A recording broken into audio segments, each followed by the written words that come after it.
میں حکومت تلنگانہ کا شکریہ ادا کرتا ہوں کہ آج ساؤتھ زون میں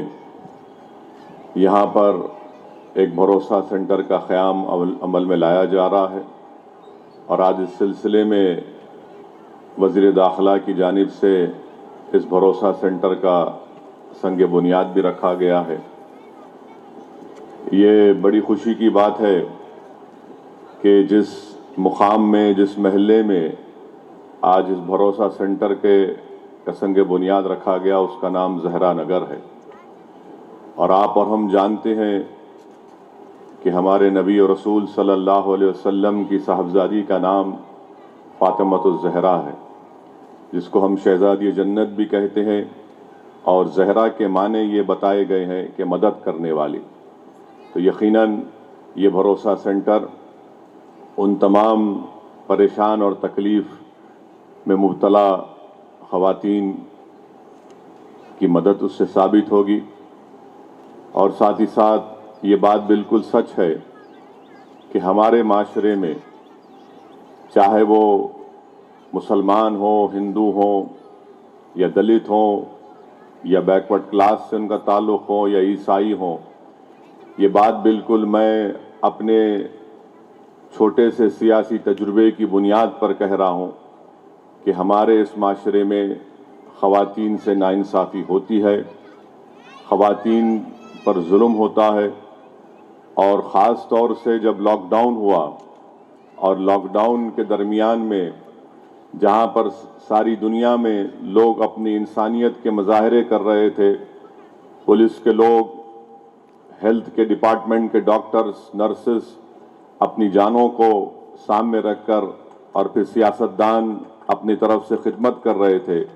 وہیں پر اس کا ایک جو ڈارک پہلو تھا، ایک خراب بات جو پورے لاک ڈاؤن میں نظر آئی، وہ یہ ہے کہ گھروں میں جو خواتین تھی ان پر ڈومیسٹک وائلنس کا بہت اضافہ ہوا۔ اس لیے بہت ضروری ہے کہ اس برائی کا ہم خاتمہ کریں، اور یہ خاتمہ اسی وقت ہوگا جب معاشرے میں ایک شعور بیدار ہوگا اور ہم خواتین کو اپنے برابر کا حصہ دار سمجھیں، ان کو اپنا غلام نہ سمجھیں، نہ ان کو کمتر سمجھیں۔ جب یہ سوچ میں تبدیلی آئے گی تو یقیناً خواتین پر ظلم کا خاتمہ ہوگا۔ میں ہمارے مسلمان بھائی اور بہنوں سے عرض کرنا چاہ رہا ہوں کہ اللہ کے رسول صلی اللہ علیہ وسلم کا آخری خطبہ، جس کو انگریزی میں کہتے ہیں کہ لاسٹ سرمن، اس آخری خطبہ جو میں سمجھتا ہوں کہ ساری انسانیت کے لیے ایک ہیومن رائٹس کا چارٹر ہے، ڈکلیریشن ہے، جس میں محمد صلی اللہ علیہ وسلم نے کیا کہا؟ آپ نے فرمایا کہ کسی کو تکلیف مت دو تاکہ تم کو کوئی تکلیف نہ دے۔ تو علماء اکرام نے کہا کہ تکلیف ذہنی بھی ہو سکتی ہے، تکلیف نفسیاتی بھی ہو سکتی ہے۔ اس لیے یہ تمام کائنات سے کہا جا رہا ہے، تمام انسانیت سے، کہ کسی کو تکلیف مت دو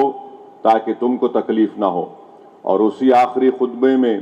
محمد صلی اللہ علیہ وسلم نے فرمایا کہ عورتوں پر تمہارے حقوق ہیں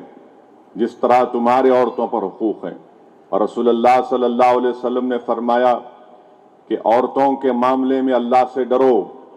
کیا فرمایا رسول اللہ صلی اللہ علیہ وسلم نے؟ کہ عورتوں کے معاملے میں اللہ سے ڈرو۔ اور رسول اللہ صلی اللہ علیہ وسلم کی حدیث ہے کہ تم میں سب سے بہترین اخلاق والا وہ ہے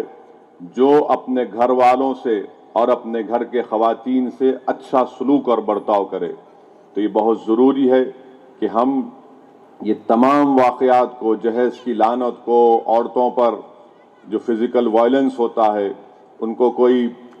مارا جاتا ہے، پیٹا جاتا ہے، یہ سب ختم کرنے کی ضرورت ہے۔